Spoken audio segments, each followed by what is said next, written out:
voudrais que dans cette salle sortent des ministres, des gouverneurs, des présidents. Les examens nationaux session 2025 ont débuté ce jeudi 12 juin sur l'ensemble du territoire guinéen. Le certificat d'études élémentaires a ouvert le bal. Dans la commune de Dixine, c'est l'école primaire José Broz Tito qui a accueilli le lancement officiel des premières épreuves. Cette année, le mot d'ordre des autorités est clair, rigueur et transparence. Depuis le 10 déjà, nous avons tenu une réunion où on a commencé par lire le code de conduite.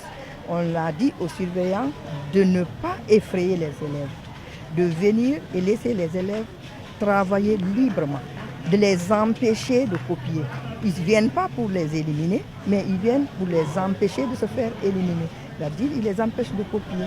Ils veillent à ce qu'il y ait la discipline, la tranquillité, que personne n'empêche son prochain de travailler et que le travail se fasse comme cela se doit. Nous, à l'époque, à l'école, on se battait pour être premier. Chaque élève disait, moi je vais être premier. Et quand c'est comme ça, l'école formera des cadres et des compétents pour la nation. À Conakry, la commune de Dixine figure parmi les plus peuplées en candidat au certificat d'études élémentaires. Le directeur communal de l'éducation donne un aperçu des statistiques enregistrées pour cette session. Les statistiques, on a 4677 candidats, 2382 filles réparties en 16 centres. Donc on a 16 centres, un centre de franco-arabe et 15 centres de l'enseignement général. Les candidats présents très tôt ce matin dans les centres d'examen affirment aborder les épreuves avec calme et détermination. Oui, je suis très content. Je suis prêt pour aborder l'examen d'entrée en 7e année.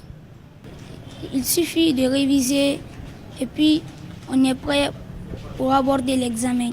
Je me suis préparé à réviser. Si j'ai révisé une seule matière, j'ai écrit ça sur une feuille pour regarder si j'ai bien révisé. Au centre de José Broz Tito, les premières épreuves ont démarré sans incident. Une situation saluée par les autorités éducatives qui affichent leurs ambitions. Hisser le système éducatif guinéen à un niveau de qualité et de crédibilité. Je remercie le président de la République, le général de corps d'armée Mamadi Doumbouya, et je remercie le ministre aussi qui a fait simplifier avec les enfants de travailler comme il faut. Mais ça c'est le parcours, le dossier, parce que quand vous avez un bon chef, comme le dossier de Dixine, ça nous donne beaucoup de courage, parce que maintenant et hier et avant-hier, c'est pas la même chose, et on voit ça va, et on sait que ça va aller. Je suis confiant, je ne suis pas venu tendu, je suis venu en me disant que tout va bien, et effectivement je trouve que tout va bien.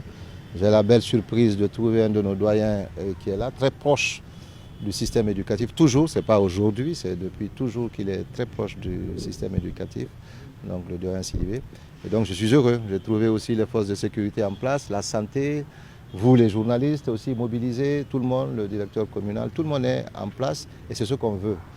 Il faut que l'examen soit piloté par la commune, que le président de la délégation spéciale ici présente soit le maître d'œuvre et que le directeur communal soit le technicien de la chose.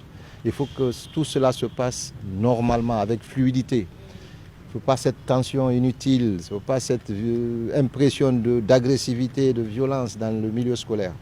Donc c'est tout ça que nous trouvons en place ici. Tout est calme, il n'y a pas d'attroupement autour de l'école. Les choses se passent normalement et il n'y a rien d'extraordinaire, il n'y a pas d'innovation, c'est juste un retour à la norme, à ce qui doit se faire. Et c'est mon souhait. Pour cette première journée, les candidats affrontent les épreuves de rédaction, de géographie et de l'éducation civique et morale.